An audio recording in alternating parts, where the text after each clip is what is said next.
اعوذ باللہ من الشیطان الرجیم بسم اللہ الرحمن الرحیم لیس علیکم جناح ان تبتغوا فضلا من ربکم وقال اللہ تعالی ولا تؤتوا السفهاء اموالکم التي جعل اللہ لکم قیاما وقال سفیان الثوری رحمہ اللہ تعالی المال فی زماننا هذا صلاح المؤمن او کما قال۔ معزز اور محترم حضرت مفتی صاحب اور یہاں سامنے تشریف فرما تمام اساتذہ کرام اور میرے عزیز طلباء، آپ کی جامعہ میں یہ نوخیز شعبہ ہے اور مجھے سوشلستان کے ذریعے جیسے ہی اس شعبے کے قیام کی اطلاع ملی تو میں نے حضرت مفتی جنید صاحب مدظ اللہ کو سب سے پہلے مبارکباد دی تھی اور اپنی خوشی کا اظہار کیا تھا، اور یوں میں نے کہا تھا کہ ایک اہم ترین ضرورت کی تکمیل ہوئی ہے۔ میں یہاں حاضر ہوا اور مفتی صاحب نے میرے تعارف میں بڑے القابات ارشاد فرمائے ہیں، بس ان القابات کو میں اپنے حق میں دعا سمجھتا ہوں۔ میں ان خصوصیات کا حامل نہیں ہوں، چھوٹا سا طالب علم ہوں، اور آپ حضرات نے زنجیر محبت میرے قدموں میں ڈال دیے ہیں، وہ جب بھی ہلائیں گے انشاءاللہ پا بزنجیر ہوں، چاہے آف لائن حاضر ہو جاؤں گا یا ڈیجیٹل دنیا ہے وہ تو ہر کوئی ہر جگہ سے دستیاب اور اویلیبل ہو سکتا ہے انشاءاللہ۔ شعبہ افتاء کے امتیازات اور خصوصیات مفتی صاحب نے جو بتائے ہیں، کافی عرصہ سے میں بھی شعبے سے منسلک ہوں، جڑا ہوا ہوں، تو محسوس ہوا کہ ایک اچھوتے طریقے سے روایت اور روایتی طریقے سے ہٹ کر کے ایک اچھوتے اور منفرد طریقے سے الحمدللہ یہاں کام ہو رہا ہے۔ اللہ آپ حضرات کو اس ادارے کو نظر بد سے بچائے۔ اور کسی شاعر نے بڑی اچھی بات کہی ہے، وہ صرف شاعری نہیں کی ہے کہ ملے گا منزل مقصود کا اسی کو سراغ، ملے گا منزل مقصود کا اسی کو سراغ، اندھیری شب میں ہو چیتے کی آنکھ جس کا چراغ، ملے گا منزل مقصود کا اسی کو سراغ، اندھیری شب میں ہو چیتے کی آنکھ جس کا چراغ۔ چیتا کا آنکھ دیکھا، وہ اندھیری شب میں جو ہے وہ کلومیٹر دور سے اپنے فریسہ اور اس کا جو شکار ہوتا ہے وہ ٹک ٹکی باندھ کے وہ دیکھ لیتا ہے اور شکار کو دبوچ لیتا ہے چیتا۔ تو جہالت کی گھپ اندھیری رات میں ہم چیتے کی طرح آنکھ رکھیں گے تو انشاءاللہ منزل مقصود تک پہنچیں گے، منزل مقصود تک ہماری رسائی ہوگی۔ اور کارواں جب چلتا ہے، قافلہ جب چلتا ہے تو گرد و غبار کا اٹھنا تو طبعی ہے نا بھائی، فطری چیز ہے، گرد و غبار اٹھتے ہیں اور اٹھیں گے، اٹھتے رہیں گے۔ اور میں بڑا بلیغ اور جملہ عرض کر رہا ہوں، گرد و غبار، معاصرین، اس لائن کے جو معاصرین ہیں، معاصر علماء، ان کی طرف سے گرد و غبار اٹھتے رہیں گے، منفی تعلیقات اور تبصرے اور کومنٹ اور پتہ نہیں کیا کیا، حوصلہ شکن، حوصلوں کو پزمردہ کر دینے والی تنقیدات بھی ہوں گی۔ تو ہمیں ان چیزوں سے بالکل بے نیاز ہو کر کے جانب منزل پورے دم اور خم کے ساتھ رواں دواں رہنا ہے۔ گرد و غبار اٹھنا، کارواں چلتا ہے تو گرد و غبار تو اٹھتا ہی ہے نا۔ اب مسافرین جو ہیں وہ گرد و غبار کے چکر میں پڑیں گے، وہ تو جانب منزل رواں دواں رہتے ہیں۔ تو آپ حضرات ابھی تازہ دم ہیں، نیا شعبہ ہے، اور بڑی خوش آئند بات یہ ہے کہ جو یہاں کام کرنے والے اور دماغوں کو جلانے والے، رات کی نیندوں کو قربان کرنے والے جو حضرات آپ کے نگراں اساتذہ کرام ہیں، وہ ماشاءاللہ جوان ہیں، اور جوان اساتذہ جتنی محنت کرتے ہیں عمر رسیدہ مجبور ہوتے ہیں اتنی محنت کرنے سے۔ ماشاءاللہ سب تازہ دم ہیں اور سب تازہ فکر ہیں اور علمی پختگی رکھتے ہیں اور بالکل بالغ نظر ہے ماشاءاللہ۔ سب خوب محنت کر کے آپ حضرات کی سرمایہ ہے نا، آپ حضرات سرمایہ ہیں۔ اور کیا ہے وہ فارسی کا شعر ہے، وہ میرے ذہن میں تھا، نکل گیا، کہ اپنے تہی دامن پہ آپ حضرات جو ہے مایوس نہیں ہونا، کہ در سینہ تو ماہ تمام نہاد ان. ہلال جب نکلتا ہے عربی تاریخ کا جو چاند ہوتا ہے ہلال کہتے ہیں، تو بالکل باریک سا ہوتا ہے نا، بالکل باریک سا، اور اسی میں جو ہے وہ جو بدر منیر ہے 14ویں کا چاند، اسی باریک سا جو ہے جو کبھی کسی کو نظر بھی نہیں آتا پہلی دوسری تاریخ میں، سمجھے نا، تو اسی میں بدر منیر بھی مخفی رہتا ہے، چھپا ہوا رہتا ہے. تو آپ حضرات ابھی سماجی معاشی اعتبار سے چاہے کوئی قابل ذکر حیثیت نہ ہو، لیکن اپنی تہی دامنی پہ جو ہے وہ حوصلوں کو پست نہیں کرنا ہے. ہاں، بر یاد آ گیا، بر خود نظر کشا، فارسی بر خود نظر کشا، زتہی دامن مرنج، در سینہ تو ماہ تمام نہادان. کہ اپنی تہی دامنی پہ، اپنے پھٹے پرانے بوسیدہ کپڑوں پہ، جوتوں پہ، لباس پہ مت جانا، نظروں کو وسیع رکھنا. آپ کے اندر جو ہے در سینہ تو ماہ تمام نہادان، جو بدر منیر ہے وہ چھپا ہوا ہے. انشاءاللہ آپ ہی میں سے جو ہے کوئی محقق نکلیں گے، کوئی مصنف نکلیں گے، اور کوئی بھی تعلیمی ادارہ، مفتی صاحب نے بجا فرمایا، میں انہی کی بات کی، انہی کی متن کی تشریح کر رہا ہوں، کوئی بھی ادارہ اپنے کسی پروڈکٹ کو، کسی متعلم کو صرف ہتھیار فراہم کرتا ہے، ایک نہج اور رخ عطا کرتا ہے. تعلیمی ادارہ ہتھیار دیتا ہے. اب آپ اس ہتھیار کو لے کے جائیے علمی اور تحقیقی میدان میں، جو ہے سمندر میں غوطہ لگائیے، غوطہ زن ہوئیے، اور علم و تحقیق کے موتی نکالیے، لکھیے، تحقیق کریے، کتابیں لکھیے. صرف ہتھیار اور اوزار فراہم کیے جاتے ہیں. ہمارے جو درس نظامی وغیرہ خاص کر کے، اس میں سب سے مشکل ترین فنون کی کتابیں، جو سب سے مشکل ترین، ادق اور اصعب جو ہو سکتی ہے وہ پڑھائی. اب دیکھیں بیضاوی ہے، کوئی معمولی کتاب ہے جی، سب سے ادق ترین کتاب ہے جی. سورہ بقرہ بھی ختم ہو جائے پورے ایک سال میں تو بسا غنیمت، سمجھے نا. ایک دو صفحہ، ایک دو ورق ہی پڑھتے پڑھتے سال ختم ہو جاتا ہے. کیوں پڑھاتے ہیں جی اتنی ادق مشکل ترین کتاب؟ اس لیے کہ جب ہم مشکل ترین کتاب کو پڑھ لیں گے، اس کے بعد جو سی کتاب طالب علم کو لاؤ تو پانی بنا دے گا. یہی وجہ ہے کہ جو ممتاز اور جد فضلہ ہیں، وہ جو مشکل ترین کتاب پڑھ کے جب تدریسی زندگی میں قدم رکھتے ہیں، تو اب ان سے جو کتابیں وابستہ ہوتی ہیں، متعلق ہوتی ہیں، وہ یوں نہیں کہتے ہیں بھائی میں تو یہ کتاب پڑھی نہیں، کیسے پڑھائیں گے. شاندار پڑھاتے ہیں جی، اور ایسا بہترین پڑھاتے ہیں کہ جو اس کتاب کو پڑھے رہتے ہیں وہ بھی شاید کما حق اس طرح نہ پڑھا سکے. تو آپ حضرات کو ایک ہتھیار دیا جاتا ہے، اوزار. اب آپ اس اوزار سے جو ہے اپنے میدان کو، پہاڑ کو پانی بنائیں، پہاڑ کو تراشیں، دودھ کی نہریں نکالیں اس سے. تو بہت اچھا لگا یہ جو مفتی صاحب نے تعارفی خاکہ ہمارے سامنے رکھا، کہ آپ حضرات کو اس شعبے میں جس طریقے سے محنت کرائی جاتی ہے، اور آپ کی خوابیدہ فکروں کو اور صلاحیتوں کو جس طریقے سے مشغول کیا جاتا ہے، متحرک کیا جاتا ہے، بڑا قابل رشک ہے. اللہ تعالیٰ اسے دوام بخشے، استحکام عطا کرے. گرد و غبار جو ہیں اٹھتے رہیں گے، پیچھے مڑ کے نہیں دیکھنا ہے.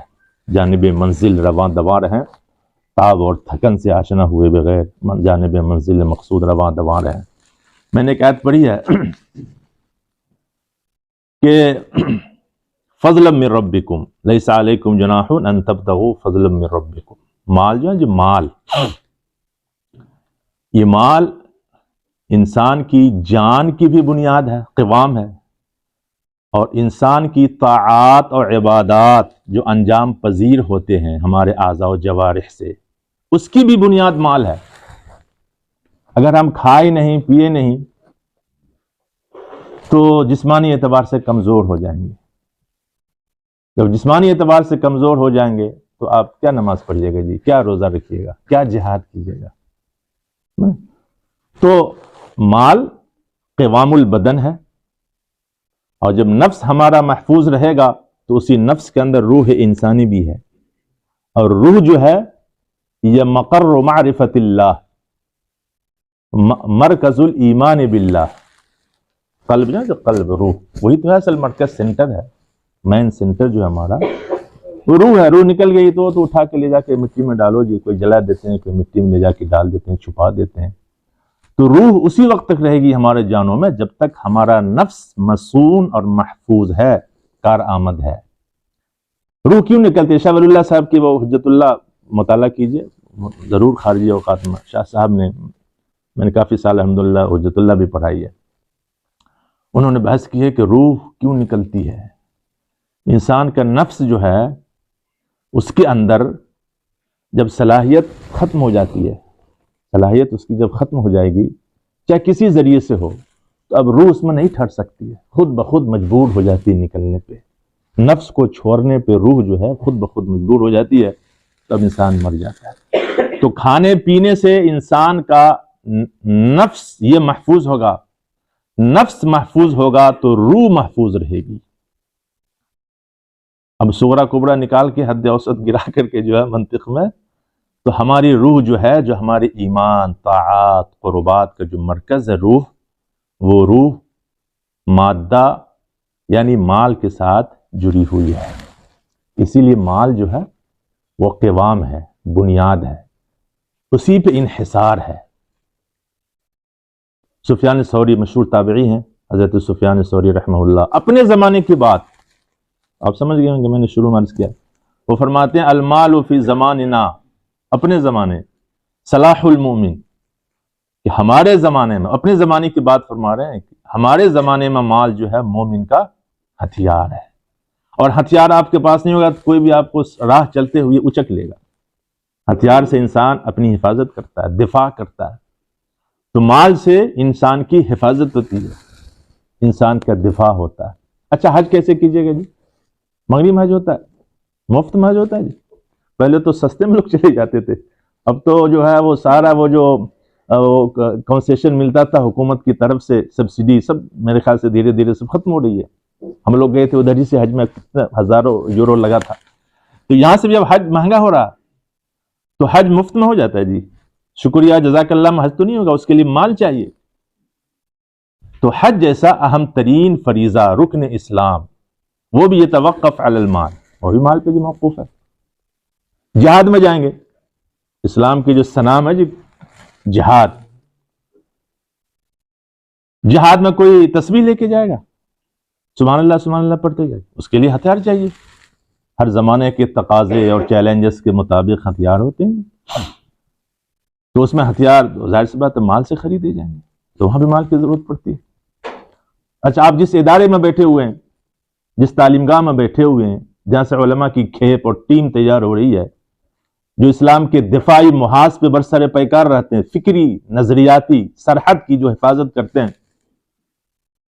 اتنا بڑا تعلیمی ادارہ آپ جہاں بیٹھے ہوئے ہیں یہ مفت میں بن گیا جی، اتنی بڑی بلڈنگ جو ہے ماشاءاللہ عالی شان فلک نما بلڈنگ، اور وہ دانشگاہ کی جو ہم نے سب دیکھی الحمدللہ، سب میں جو ہے مال صرف ہوا ہے۔ یہ عالی شان مسجد ہے، اس مسجد کی بنا اور تعمیر میں بھی مال لگا ہے، جس میں آپ نماز ادا کرتے ہیں۔ اور اگر آپ چاہتے ہیں کہ دوست، احباب، ملنے جلنے والے، اصدقاء، اقارب، ہم جولی آپ سے جڑے رہیں، مربوط رہیں، تو کچھ کھلائیے پلائیے ان کو، سمجھے نا؟ سکھا سکھی جو ہے بہاری زبان میں، سکھا سکھی، آپ سے کوئی قریب نہیں ہوگا، دست سخاوت کو تھوڑا سا چھینٹ ماریے، السخی قریب من اللہ، قریب من الجنہ، قریب من الناس، بعید من النار، اور اس کو الٹ دیجئے، آپ سب حضرات ماشاءاللہ فضلہ پڑھ کر کے آئیں، اعادے کی ضرورت نہیں ہے۔ تو استمالۃ قلوب الناس والاحبہ یہ جتنے لوگوں کے دل آپ اسی وقت مائل کر سکیں گے جب آپ کچھ نکالیں بھی مال، اور مال ہے ہی نہیں جی، کما ہی نہیں رہے ہیں، تو سارے لوگ آپ کے خلاف ہو جائیں گے، مولوی طبقہ اور خلاف ہو جائے گا جی، یہ تو کنجر ہے، یہ تو کبھی کچھ کہلاتا ہی نہیں۔ تو لوگوں کے ساتھ مودت، محبت، قربت، سمجھے نا؟ مسجد کی تعمیر، تعلیم گاہوں کی تعمیر، اور آپ پڑھیں حدیث میں جو رفاہی کام ہے، برج اور پل، قناطیر بنانے، بڑی فضیلت آئی ہے نا جی، اس کی تعمیر بھی پیسے سے ہوگی۔ اور اوقاف جو ہیں، اوقاف، آج ہم لوگ گم کے آئے، کتنی زمین اوقاف کی پڑی ہوئی ہے جی، ادھر ادھر، دلی وقف بورڈ باضابطہ بورڈ قائم ہے، تشکیل شدہ ہے، حیدرآباد میں دیکھیے بلینوں روپے کے اوقاف پراپرٹی قائم ہے ہر جگہ، دلی میں بھی، بہار میں بھی، ہر جگہ۔ یہ وقف ہے، وقف مال نہ ہو تو کس کا وقف کریں گے جی؟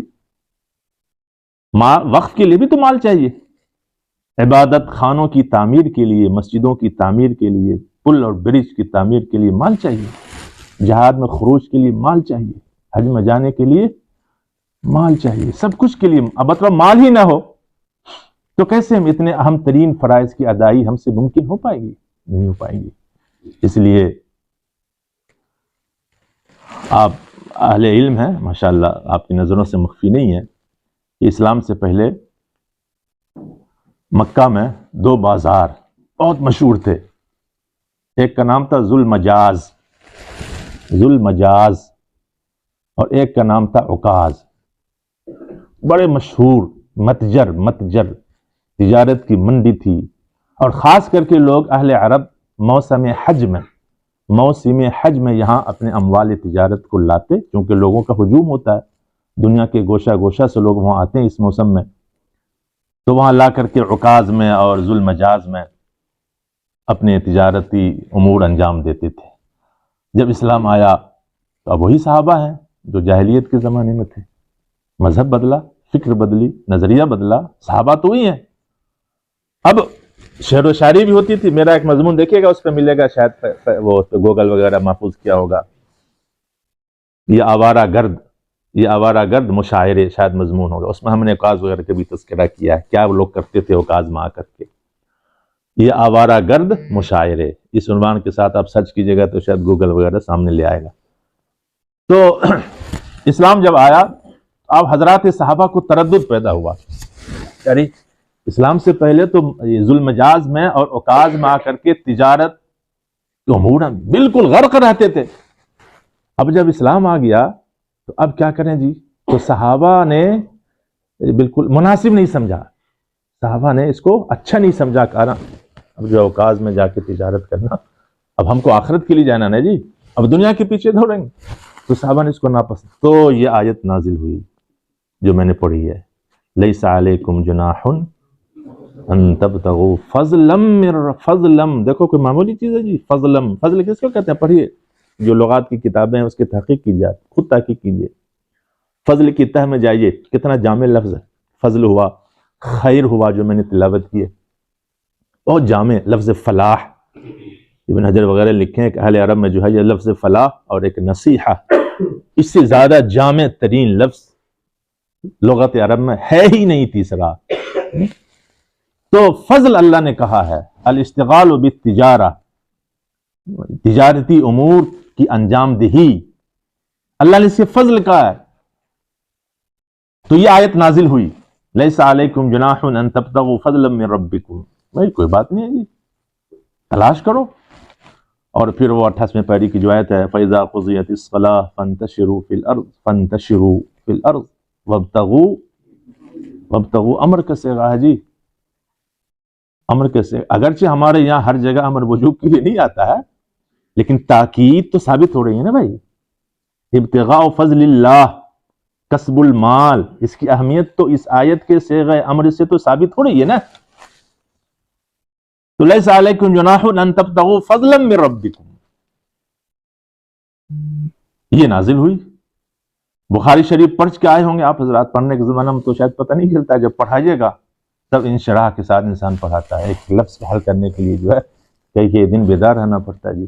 آپ الٹیے بخاری، صحیح البخاری، امام بخاری نے باب باندھا اس پہ، باب الخروج فی التجارہ، صرف تبلیغ والا معاملہ نہیں ہے کہ باب الخروج فی سبیل اللہ کہ صرف 3 دن میں نکلو، باب الخروج فی التجارہ وقول اللہ تعالی فانتشروا فی الارض، باضابطہ باب قائم کیا امام بخاری نے، اور جب بخاری نے باب قائم کر دیا تو اب جتنے شراح بخاری ہیں وہ تو بال کی کھال نکالیں گے نہیں جی، اب تو دقیقہ سنجی کریں گے، موتیوں کی جو ہے وہ کریں گے، برسائیں گے۔ تو سارے شراح بخاری نے کہا کہ امام بخاری رحمۃ اللہ علیہ اس باب کو قائم کر کے یہ بتانا چاہتے ہیں، غرض البخاری، امام بخاری کا مقصد یہ ہے کہ تجارت کے لیے باضابطہ خروج کرنا پڑے گا، یہ کوئی معجوب اور مکروہ چیز نہیں ہے، مستحسن ہے جی. انسان کی عبادات فرائض اسلام کا انحصار ہے. تو فضلا من ربکم. اور ولا تؤتوا السفہاء اموالکم، کہ جو بے وقوف، مجنون، معتوف، نہ سمجھ ٹائپ کے بچے ہیں، نابالغ، ان کے حوالے نہ کرو مال. آگے کیا کہا؟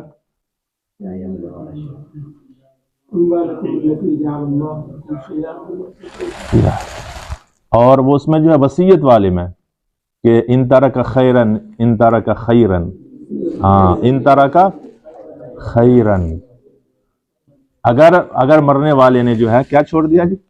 ہاں. اب مال سن کر کے استغفر اللہ، لا حول ولا قوت الا باللہ، نہیں بھائی، اللہ نے خیر کہا ہے جی، اللہ نے اسے خیر کہا ہے. مال کو کوئی معمولی چیز اللہ جسے خیر کہہ دیں جی، یہ قبح ذاتی اس میں نہیں ہے. قبح ذاتی اصول فقہ میں پڑھا نا، قبح ذاتی، قبح خارجی. مال میں ذاتی قبح نہیں ہے، ہاں اسی کے پیچھے پل جائیں، غفلت ہو جائے اور فرائض ترک ہو جائیں، تو پھر مثال دیا ہمارے علماء نے کہ کشتی چلنے کے لیے پانی چاہیے. گنگا ندی میں کتنا چاہیے؟ کشتی کے حلق سے نیچے پانی چاہیے. اب کشتی کے اوپر پانی آ جائے تب تو گئے. پانی ضروری ہے لیکن ایک مقدار اور لیول میں، حد میں پانی ضروری ہے. حد سے زیادہ جب تو گڑبڑ ہو جائے گی. دنیا کے ریگستان میں کشتی حیات کو آگے بڑھانے کے لیے مال، جس کو قرآن نے اپنی زبان میں بلیغ ترین زبان میں خیر کہا ہے، وہ ضروری ہے. اب اسے پڑھ کے توبہ استغفار، لا حول ولا قوت الا باللہ، یہ دین کے خلاف خلوص نہیں بھیا. تب تو نہ تو مدرسہ بنے گا، نہ مسجد بنے گی جی، نہ حج کر پائیں گے، نہ جہاد میں جا پائیں گے، کچھ نہیں کر پائیں گے جی. مان لے رہتا تو کون کمپیوٹر خریدتا، کون لیپ ٹاپ خریدتا جی، کون کتابیں خریدتا؟ سب مال کے اوپر منحصر ہے. اللہ نے اسے خیر کہا ہے. اور اتنی اہم چیز ہے کہ اللہ نے نابالغوں کو دینے کا حکم نہیں دیا کہ نابالغ کے حوالے مت کرو، وہ پھینک دے گا جی، دوسروں کو لٹا دے گا. بہت اہم ترین چیز ہے مال. اور مال کیسے حاصل ہوگا؟ یہ ہم لوگ جو ہیں، خاص کر کے ہندوستان کے مسلمان جو ہیں، اور ہماری برادری، ہماری جو برادری ہے علماء برادری، بس تکیہ لگا لیے جی اجیر ہونے پر، اجیر اجرت، بس ٹھیک ہے جی، اجیر بن گئے، اجیر خاص بن گئے جی، کسی مدرس کے ملازم بن گئے، وہ اجیر خاص ہے جی، وہ ہو گیا، ٹھیک ہے، بس اسی پہ منحصر. اب پریشان نہ تھے. اللہ کے رسول صلی اللہ علیہ وسلم نے فرمایا ہے، حدیث ہے، بخاری کی حدیث ہے، ما بعث اللہ رسولا الا رعى الاغنام. یہ حرفہ اور پیشہ، یہ دیکھ لیجئے، اللہ نے کسی بھی نبی کو نہیں بھیجا مگر انہوں نے ایک پیشہ اپنایا. صحابہ نے پوچھا کہ وانت یا رسول اللہ، آپ کیا کیے؟ حضور نے کہا ہاں، کنت ارعى الاغنام على قراریط لاہل مکہ. بخاری کی حدیث، آپ دیکھ لیجئے، ڈھونڈ لیجئے گا.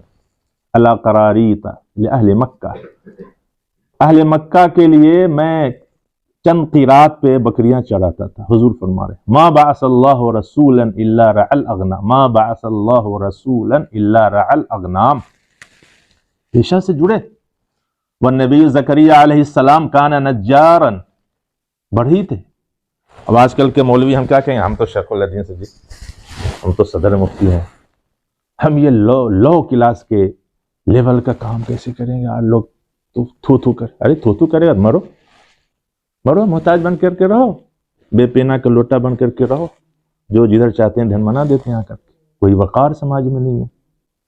سمجھیں؟ کوئی بھی پیشہ، ایو حرفہ لیست دنیہ فی الاسلام بنفسہا، کوئی بھی پیشہ جو ہے نا، کوئی بھی پیشہ وہ بذات خود اسلامی نظر میں وہ قابل نفرت نہیں ہے، توہین آمیز نہیں ہے. سمجھیں؟ کوئی بھی پیشہ. نبی تھے. اور پڑھیے بس میں 22ویں پاری کی آیت ہے، وہ اس کا صنعت لبوس لکم. پڑھیے بھائی، کوئی پڑھیے. صنعت لبوس لکم لتحسنکم، پوری آیت پڑھیے. کیا ہے؟ وعلمناہ صنعت لبوس لکم لتحسنکم من بأسکم. سلیمان علیہ السلام نبی بھی تھے، اور کیا تھے؟ اللہ نے ان کو آتا اللہ ملکا عظیما، اور بہت بڑی سلطنت بھی عطا فرمائے تھے نا جی. نبی بھی تھے اور تخت نشیں بھی تھے، بادشاہ بھی تھے، بہت بڑی سلطنت اللہ نے ان کو عطا فرمائی، لیکن کان یعمل بیدی، اپنے ہاتھ سے دستکاری کرتے تھے، اپنے ہاتھ سے زرہیں بناتے تھے، اپنے ہاتھ سے زرہیں ہتھیار بناتے تھے اور اسی سے کھاتے تھے۔ کوئی بھی پیشہ اپنی ذات کے اعتبار سے گھٹیا نہیں ہے۔ ہمارے احناف میں جو ہیں صاحب مذہب امام الائمہ سراج الامہ حضرت الامام ابو حنیفہ رحمہ اللہ تعالی رحمۃ واسعہ، اتنے بڑے تاجر تھے، کپڑے کے ایکسپورٹ کرتے تھے، امپورٹ کرتے تھے، اتنے مشہور تاجر تھے۔ تو کیا وہ فری تھے؟ فارغ البال والحال تھے؟ یوں بیٹھے ہوئے جی کوئی کام نہیں، لاؤ تجارت کر لیں؟ ارے رات رات جو ہے مسائل کے استخراج اور استنباط میں، جزئیات اور فروعات کی تأسیس اور تأصیل میں جو ہے لگاتے تھے، اور سائڈ سے جو ہے کام بھی کرتے تھے۔ ہم نے اسے چھوڑ دیا ہے نا، ہم لوگوں نے اسے چھوڑ دیا ہے، خاص کر کے مولوی برادری حنفی کہتے ہیں جی، امام ابو حنیفہ رحمۃ اللہ علیہ کے مقلد ہیں، اپنے آپ کو حنفیت پہ فخر کرتے ہیں، ہمارا سرمایہ افتخار الحمدللہ، شرح صدر کے ساتھ کہہ رہا ہوں بڑے۔ لیکن ہم اجیر خاص ہونے پہ جو ہے وہ دامن میں باندھ لیے، وہ بس وہ اجیر خاص ہی رہنا ہے جی، سائڈ سے جو ہے کچھ کرنا نہیں ہے، خارجی وقت میں بھی انہیں ذہن لگانا ہے۔ بہت ساری شکلیں ہیں جی، بہت فقہ میں آپ باب المضاربہ پڑھتے ہیں، کتنی شکلیں ہیں مضاربت کی، 4-5 شکل ہے نا بھائی، اس میں تو آپ بیٹھ کر کے بھی کچھ کر سکتے ہیں جی، دماغ لگا سکتے ہیں، عمل نہ کیجیے، عمل آپ دوسرے سائڈ میں لگائیے، دماغ سے مشغول رہیے۔ تو امام ابو حنیفہ رحمہ اللہ اتنے بڑے امام تھے،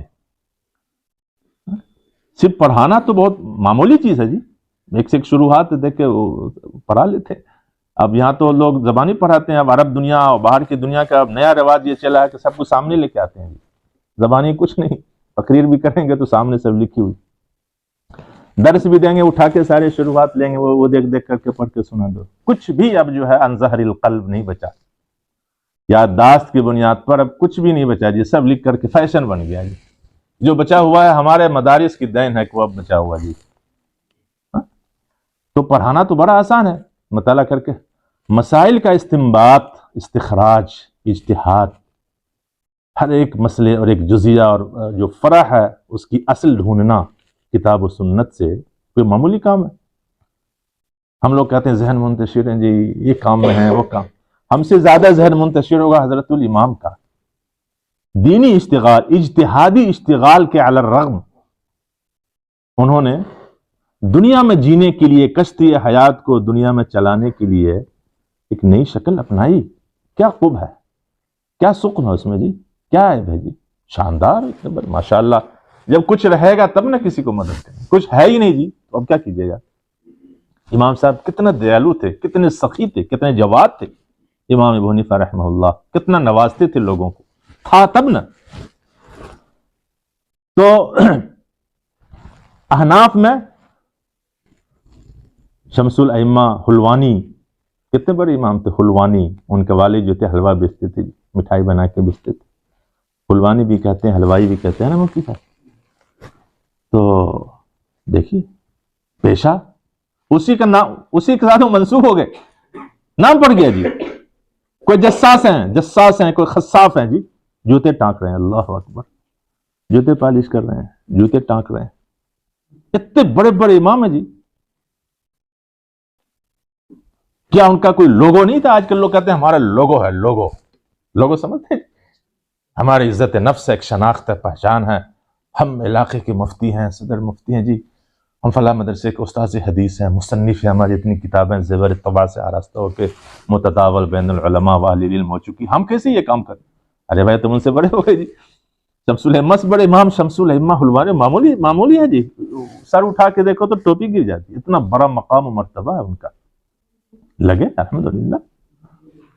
کسب کیا، کسب المال۔ تو ان کے ساتھ کوئی معاشی بحران پیدا ہوا؟ ٹھاٹ واٹ کے ساتھ رہتے تھے، ٹھاٹ واٹ کے ساتھ رہتے تھے، خوشحال خوشبال رہتے تھے۔ تو کوئی خصاف ہیں، کوئی جساس ہیں، کوئی حلوانی ہیں، سمجھے نا جی. اور امام بخاری رحمۃ اللہ، باب الخروج فی البحر، سمندر میں بھی تجارت کے لیے سمندر میں بھی نکلنا پڑے گا. اس کے تحت امام بخاری نے اور بڑھایا ہے، قین کا بھی لفظ لایا، حداد کا بھی انہوں نے لفظ لایا، لوہار. انہوں نے اس باب کے تحت الٹ کے دیکھیے گا جا کر کے اپنے روم میں، باب الخروج فی البحر فانتشروا فی الارض وابتغوا من فضل اللہ کے ذیل میں انہوں نے شاید لکھا ہے. تو پیشہ سے جڑنا ہے، اس کو زندہ کرنا ہے. ہم جس ملک میں ہیں، اس ملک کا نظام چونچوں کا مربع ہے، مالیاتی نظام جو ہے نا، میں بتا رہا ہوں، اس ملک کا مالیاتی نظام چونچوں کا مربع ہے، مخلوط ہے. نہ تو مکمل اشتراکی نظام ہے کمیونسٹ والا، اور نہ بالکل سرمایہ دارانہ نظام ہے. بہت سارے قومی ادارے ہیں، ایس بی آئی ہے، اسٹیٹ بینک ہے، وہ سب سرکاری بینک ہے. اور جو پالیسی ہوتی ہے وہ پالیسی پارلیمنٹ میں طے ہوتی ہے. پالیسی ساز ادارہ مقننہ وہ پارلیمان ہے انڈیا کا. تو وہ جو پالیسی بنائے گی معیشت کے، ہم کو تو اس کو فالو کرنا ہوگا جی. تو ہم نہ خود مختار ہیں اور نہ مکمل مجبور ہیں. ہندوستان کا جو مالیاتی سسٹم اور نظام ہے، نہ تو بالکل سرمایہ دارانہ نظام ہے اور نہ بالکل کمیونسٹ والا اشتراکی نظام ہے. دونوں سے یہ لیے ہوئے ہیں جی. رام بھی خوش رہے اور رحمان بھی خوش رہے، سمجھے؟ دونوں سے لے کر کے وہ چل رہے ہیں. اور جو بینک کاری ہے، یہاں کے جو بینک کے نظام ہے، وہ سب وہی ہے جو یہودی کا جو کام ہے جی، ربا اور سود پہ مبنی ہے سب. اب مسلمان کے لیے اس ملک میں مسلمان رہتے ہوئے ان اداروں کے ساتھ جڑنا، اس سے استفادہ کرنا، پھر بڑے مسائل آتے ہیں، نئے مسائل آتے ہیں. حضرات علماء فقہا نئے پیش آمدہ مسائل پہ اجتماعی غور و فکر کرتے ہیں، جس کے لیے فقہی سیمینار وغیرہ بلائے جاتے ہیں. جو نئے مسائل آتے ہیں، یہ حضرات علماء کا کام ہے کہ ان میں جو ہے اجتماعی غور و فکر کرتے ہیں، ان کا حل ڈھونڈتے ہیں، سمجھے نا. تو بہرحال ہندوستان کا جو بینک کا نظام ہے سرکاری طور پر، وہ سود سے خالی نہیں ہے. تو اب اس میں جڑ کر کے ہم کو تجارت سے وابستہ ہونا بڑا مشکل ہے. یا تو رشوت دینا پڑے گا، الراشی والمرتشی کلاہما فی النار لعن رسول اللہ، سب ملعون ہے جی. تب اس کے لیے کیا کریں گے؟ الحمدللہ جو جنوب ہند ہے، کیرل اور کرناٹکا، آندھرا، جو جنوب کے صوبے ہیں، وہاں وہ اجتماعی طور پہ کچھ مالیاتی ادارے ہیں، سب پرائیویٹ ہیں، اجتماعی قرض فراہم کرتے ہیں. وہ ادارے تقریباً جو ہے 200 سے بھی متجاوز ہیں، سمجھے نا.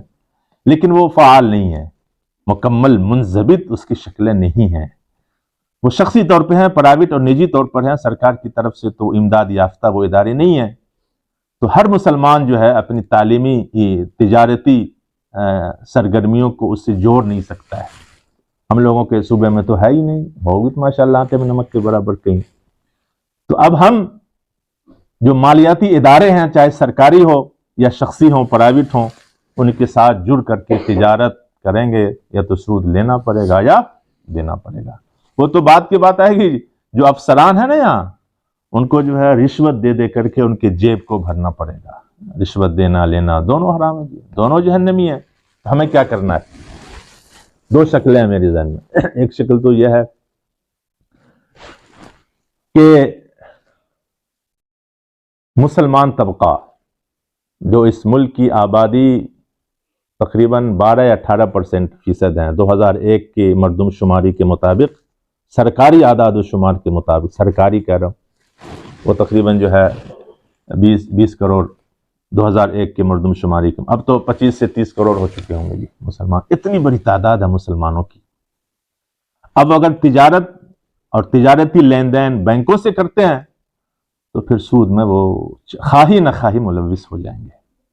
ہر جگہ سود فری ادارے نہیں ہیں، ہم اس سے جو ہے وہ مال لے کر کے اپنے کو تجارت میں لگ سکیں. تو اس کی آسان شکل یہ ہے کہ دستکاری پہ آئیں، دستکاری پہ کوئی حرفہ اور پیشہ اپنائیں. اگر کوئی ملازم ہے، اجیر خاص ہے، تو وہاں رہتے ہوئے خارج وقت تو ملتا نہیں، خارج وقت میں رہ کر کے جو ہے الگ سے سائر سے اپنا کچھ کام کریں، اور سائر سے کرنے کے لیے اگر وقت نہیں ہے آپ کے پاس تو کچھ مال جمع کر کے مزاربت کر لیں جی، راس المال آپ کا ہو جائے، عمل کسی اور کا ہو جائے، جب شکلیں موجود ہیں، اویلیبل ہیں، تو اس سے ہم استفادہ کریں۔ تو ایک تو یہ ہے کہ خارج سے جو ہے، خاص کر کے ہمارا جو مولوی طبقہ ہے، یہ میں نے کہا فٹ بال کی طرح سب پاؤں مارتے ہیں جی، ادھر سے ادھر پاؤں مارتے رہتے ہیں، وہ ادھر سے پاؤں مارے، سب گول کرنے کے چکر میں رہتے ہیں کہ مولوی کو گول کرو۔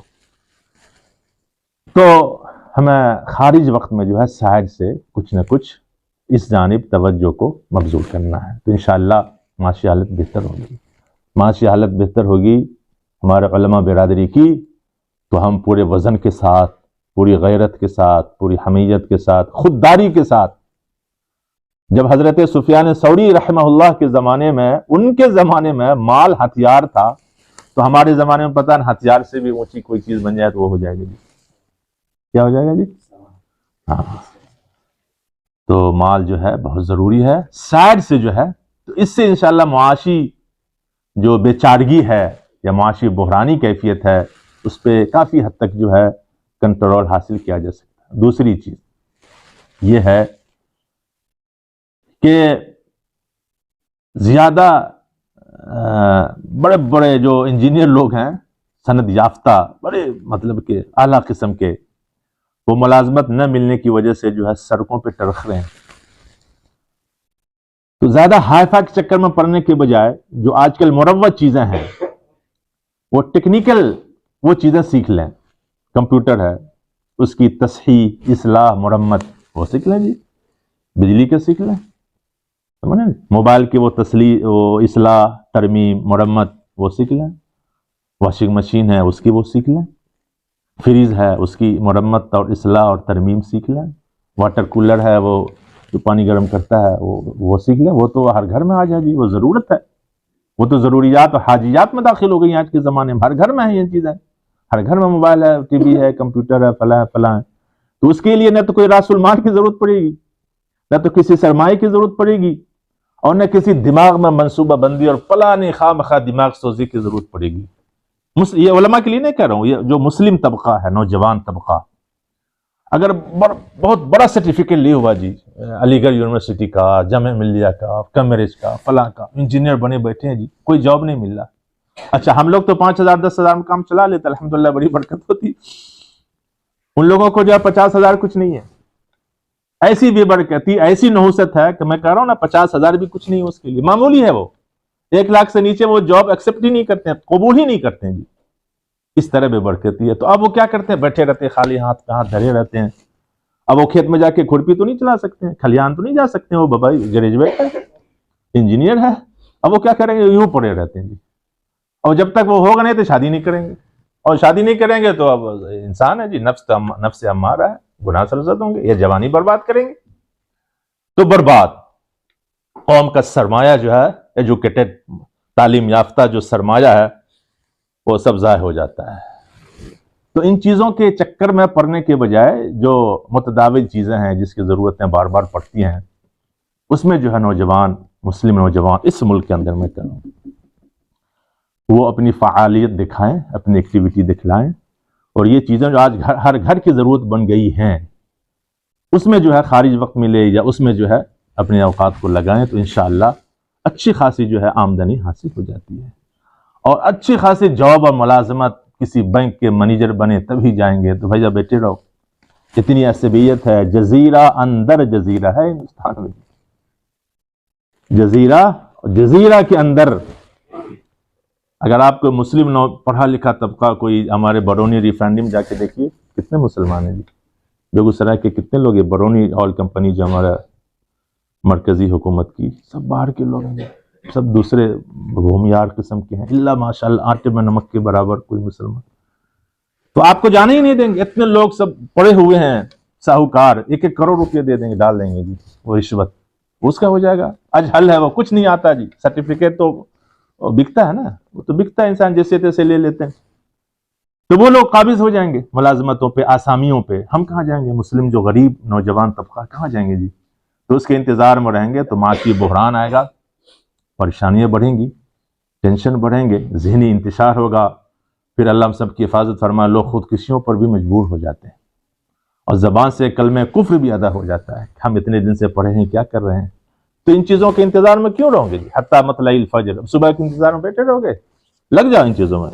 مسلم نوجوان جو ہے یہ ٹیکنیکل چیزوں میں لگیں، ٹیکنیکل چیزوں میں لگیں تو انشاءاللہ جو ہے معاشی حالت بہتر ہو جائے گی، پھر اطمینان کے ساتھ جو ہے۔ تیسری چیز یہ ہے کہ بعض اوقات جو ہے ہمارے ہندوستان میں مسلم نوجوان، خاص کر کے ہماری جو مولوی برادری ہے، ہماری اپنی برادری ہے مولویوں کی، میں برادری کہتا ہوں حالانکہ یہ میری اپنی اصطلاح ہے، ایک جگہ وہ مطمئن نہیں ہے، پرائیویٹ نوکری ہے، وہ کب تک رہیں گے؟ کوئی زندگی بھر تو رہتا نہیں ہے، اور اجیر خاص ہیں، آج ہیں کل نہیں رہیں گے، جب تک بات بنے ہیں نہ بنے تو پھر تو اب موافق طبع اگر ملازمت نہ ہوئی، 1 2 3 جذبات ماں کر کے فوراً جو ناظم کو محترم کو اپنا استعفیٰ پیش کر دیا، بالکل پٹرول کی آگ کی طرح بھڑک کر کے 1 2 3 لوگ میں نے رکھ، اچھا چلیے تو گئے، میں نہیں رہتا، اب گھر جا کے کیا کریں گے؟ جو استعفیٰ دے کے گئے ہیں نا، جذبات کی رو میں بہہ کر کے، پٹرول کی آگ میں بھڑک کر کے جو گئے ہیں، ٹین کی کھوپڑی کی طرح گرم ہو کر کے جو گئے ہیں، گھر جا کر کے سارا غصہ فرو ہو جاتا ہے۔ 2 مہینے کے بعد پھر وہی کہتے ہیں، سفارش لگواتے ہیں کہ دھروا دیجئے پھر یہی۔ اب کیا ہو گیا پھر؟ جب تک انسان کو متبادل اس سے اچھا کوئی جاب نہ ملے، کوئی ملازمت نہ ملے، فوراً 1 2 3 کر کے جو ہے اگر آپ استعفیٰ دے دیں گے، روئیں گے جی، پچھتائیں گے۔ میں روتے دیکھا ہوں لوگوں کو، اس لیے عرض کر رہا ہوں، پچھتائیں گے، کف افسوس ملیں گے۔ یضرب الکف علی الکف حسرتا و ندامتا، سمجھ رہے ہیں؟ بہت پریشان میں آ جاتے ہیں، گھر جاتے ہیں پریشانیوں میں۔ اس لیے اگر کسی کو ملازمت راس نہیں آ رہی ہے، یا اس پہ اس کو اطمینان قلبی نہیں ہے، انشراح نہیں ہے، یا وہ ملازمت اس کی ضروریات کی کفیل نہیں ہے، ضرورتیں پوری نہیں ہو رہی ہیں، تو تلاش کرو اس کا متبادل، ڈھونڈو۔ نعمت ہے، ملازمت بھی نعمت ہے، بلا وجہ اسے روندنا، ٹھکرانا، نعمت کی ناقدری اچھی چیز نہیں ہے، اللہ تعالیٰ پھر پکڑ لیتے ہیں۔ ان بطش ربک لشدید، پکڑ اللہ کی بہت سخت ہے، پھر پکڑ لیتے ہیں جی، تو پھر انسان روتے پھرتے ہیں۔ تو ایک وجہ پریشان ہونے کی اس ملک میں یہ بھی ہے کہ جو ہے لوگ جو ہیں وہ پرائیویٹ نوکریوں کو بلا وجہ غصے میں آ کر کے جو ٹھکرا دیتے ہیں، پھر سڑکوں پہ پھرتے رہتے ہیں جی، لا ملجا ولا ماوا لا الہ مالکن، وہ پھر رہے ہیں جی، ادھر ادھر پھر رہے ہیں۔ ایسا نہیں، جب تک آپ بلا وجہ تو چھوڑنی نہیں چاہیے نوکری، اور اگر کوئی معقول وجہ ہے تو جب تک آپ اس کا کوئی متبادل تلاش نہ لیں، لات نہ ماریں، ورنہ پریشان ہو جائیں گے۔ اور جو ایڈوکیٹڈ، تعلیم یافتہ، اعلیٰ ڈگری یافتہ جو مسلم نوجوان ہیں اس ملک میں، نوکری مل جائے تو بڑی اچھی بات ہے، نہ ملے تو ٹیکنیکل چیزوں میں لگ جائیں، فوری طور پہ ٹیکنیکل چیزوں میں لگ جائیں، جن چیزوں کی زیادہ ترویج ہے، زیادہ رواج ہے گھروں میں، ہر انسان کی ضرورت بن گئی ہے، میں نے بطور مثال چند چیز کے نام پیش کیے ہیں، ان میں لگ جائے تو انشاءاللہ کہیں ٹھہراؤ نہیں ہوگا اس کی معیشت کا، گاڑی چلتی رہے گی، ضرورتیں پوری ہوتی رہیں گی۔ اور ہمارا جو طبقہ ہے، مولوی طبقہ، یہ صرف جو ہے اس پہ ملازمت پہ تکیہ نہ کرے۔ پہلے تو بھائی تدریس اور تعلیم کی اجرت ہی پہلے صحیح نہیں تھی متقدمین کی، ہاں متاخرین کی بڑی کرم فرمائی ہے، اللہ ان کے قبروں کو نور سے بھرے۔ تو ہمارے متاخرین علماء نے جو ہے بہرحال اس کو جائز کر کے ہم پہ بڑا احسان کیا جی، لیکن یہ الضرورات تبیح المحظورات، سمجھ رہے نا، شدت آ جاتی ہے تو آسانی آ جاتی ہے، تو اس کے پیش نظر بر بنائے الضرورت تتقدر بقدرها، بر بنائے ضرورت تدریس اور تعلیم وغیرہ پہ متاخرین نے اجرت کی گنجائش نکالی، اور ہم لوگ اسی کو مستحسن اور افضل اور مندوب سمجھ کے زندگی بھر کے لیے قسم کھائے ہوئے ہیں جی، کہ جب تک تا دم زیست، جب تک زندہ رہیں گے یہی کرتے رہیں گے۔ اب زمانہ آگے بڑھ رہا ہے جی، تقاضے بڑھ رہے ہیں، خرچ بڑھ رہا ہے۔ ہم لوگ جب حفظ کرتے تھے وہ چلمل میں، چلمل کے بچے بھی 1 2 پڑھتے ہیں یہاں، تو 2 مہینے پہ گھر آتے تھے، 2.5 مہینے پہ 5 روپیہ واللہ ملتا تھا، 5 روپیہ، اس میں ٹم ٹم سے جاتے بھی تھے، ٹانگا سے، گھوڑے گاڑی سے، اور آتے بھی تھے، اور 2 مہینے اس سے کام بھی چلاتے تھے، سارے صابن، سرف، اور جو ناشتہ وغیرہ، سربات بھوک لگتی تھی وہ چوڑا اور پتہ نہیں کیا کیا رہتا تھا، 5 روپے میں. آج 5 روپیہ فقیر بھی نہیں لے گا, منہ پہ مار دے گا آپ کو. لے گا فقیر شاہ صاحب سائل گداگر جو ہے محتاج, وہ بھی اٹھا کے پھینک دیتا جی. 10 سے نیچے کوئی بات ہے, چائے بھی ملتی ہے 10 روپے میں, اور آپ کی تنخواہ وہی 8 سے 10 ہزار. اب کیا کیجیے گا؟ بچے بھی بڑھ رہے ہیں ماشاء اللہ, مولویوں کو تو کہنا ہی نہیں, تزوج الودود الولود. تو ماشاء اللہ, تو یہ حدیث بہت یاد رہتی ہے ہم لوگوں کو, تو ڈھونڈ کر کے نکاح کرتے ہیں ماشاء اللہ. بڑی برکتیں اللہ دی ہیں اولاد میں, اور تنخواہ اتنی ہی ہے جی. ضرورتیں بڑھ گئی ہیں, تقاضے, اب موبائل بھی ضرورت بن گیا. اب اس کا وہ کیجئے, تصویر کیجئے, اس کی کریڈٹ اس میں ڈالیے, کیا کہتے ہیں اس کی جی, ریچارج کیجئے اس میں. تو اب 400-500 چلے, کیا کیجئے گا جی؟ مہمان آ گئے. مولوی کی فیملی اکثر کو میں نے دیکھا ہے, وہ اپنے رشتہ داروں کی شادی بیاہ میں جانے سے کتراتے ہیں. کیوں؟ خالی ہاتھ جائیں گے؟ کچھ لے کے جائیں گے. اور آج کل کچھ لینے میں جو ہے وہ 100-200 کی بات ہوتی ہے, 500-1000 تو معمولی چیز ہے. تو شادی رشتہ داروں کی جو ہے وہ تقریبات اٹینڈ کرنے سے کتراتے ہیں, گول مول لفظوں میں عذر کر کے جو ہے سائڈ ہو جائے, تو پریشان ہوتے ہیں جی. تو اس لیے اگر جس مدرسے میں کوئی ملازم ہو, مدرس ہو, اگر اس مدرسے کے اصول اور ضوابط خارج میں آپ کی مشغولیت اور فعالیت سے متصادم نہ ہو, متعارض نہ ہو, یہ ضروری ہے جی. ایسا نہیں کہ آپ پابندی ہے اور آپ جو ہے, مفتی شکیل صاحب نے معذرت دیا تھا سائڈ سے کچھ کرنا چاہیے اور آپ کے مدرسے سے اجازت نہیں ہے, تو یہ بھی نوکری آپ گنوا بیٹھیں گے. اگر مدرسے کے اصول و ضوابط آپ کی خارجی فعالیت, خارجی مشغولیت سے متصادم, متعارض نہ ہو, میری بات پہ غور کیجیے گا, قانونی بات کہہ رہا ہوں, اگر اس سے متصادم و متعارض نہ ہو تو آپ خارج میں جو ہے ضرور کیجیے. میں بتا رہا ہوں آپ کو, آپ شان سے رہیے گا, واللہ العظیم کہہ رہا ہوں, شان سے رہیے گا, مدد بھی کیجیے گا دوسروں کی. کار خیر, وجوہ خیر میں بالکل کشادہ دستی کے ساتھ, کشادہ قلبی کے ساتھ آپ حصہ بھی ڈالیے گا. لوگوں کی نظر میں آپ محبوب بھی رہیں گے, محبوبیت بھی آئے گی, آپ کے دوست احباب اقربا آپ سے قریب بھی ہوں گے. اور صرف لینا جانا ہے, دینا نہ جانا ہے, تو آپ سے قریب کوئی نہیں ہوگا, بولے نا. اور دینا کب ہوگا؟ جب کچھ رہے گا. صرف تنخواہ پہ گزر بسر آج کے زمانے میں انتہائی مشکل ہو گیا جی.